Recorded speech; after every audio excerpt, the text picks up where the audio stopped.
Kasongo ye Mombali nanga Kasongo mbona wewe Songa libala oh ye Kasongo mbona wewe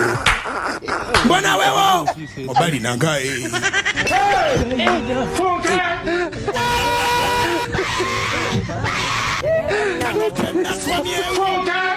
Ako Rebgo nakoledde story ku mutabani wa Bobi Wine eyalabikidde mu kifaananyi ne His Excellency Yoweri Kaguta Museveni neera ng'omugambo gwo gwatokomose. Ku makya g'olunaku olwaleero information gye tukedde okubeera nga tufuna nti taata we amugambye yeetondere abantu oba si kyo aresigninge ku kifo ky'obwa Guild President obw'e Makerere University.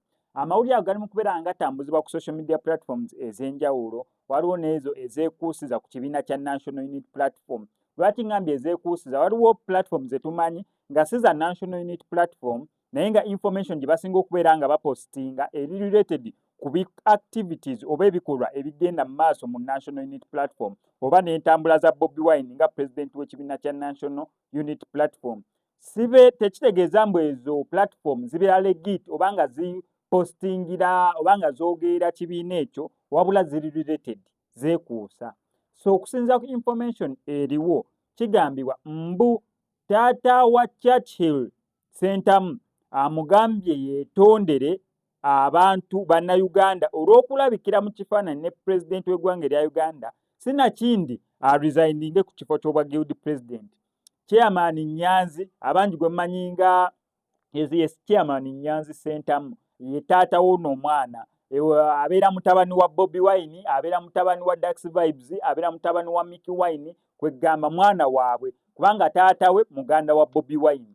So kigambibwa mbu nera ng'ono ye mobilizer oba ye chief mobilizer mu kibiina kya National Unity Platform era nga kwasaganya omulamu gwa Kunga Uganda Kunga Chairman Nyanzi. So kigambibwa mbu amutegeezezza aresigninge ku kifo ky'obwa Guild President oba sinakindi yeetondere bannayuganda. However, olunaku olw'eggulu nakunnyonnyodde bulungi nnyo nti president ng'owa Uganda wanajja mu church tosobola mugobayo ate wajja muzikiti naye atusobola mugobayo olw'ensonga abeera mukulembeze. Tojagamba toli musiraamu lwaki ozze muzikiti naye president Museveni tumulaba emirundi mingi ng'ali muzikiti.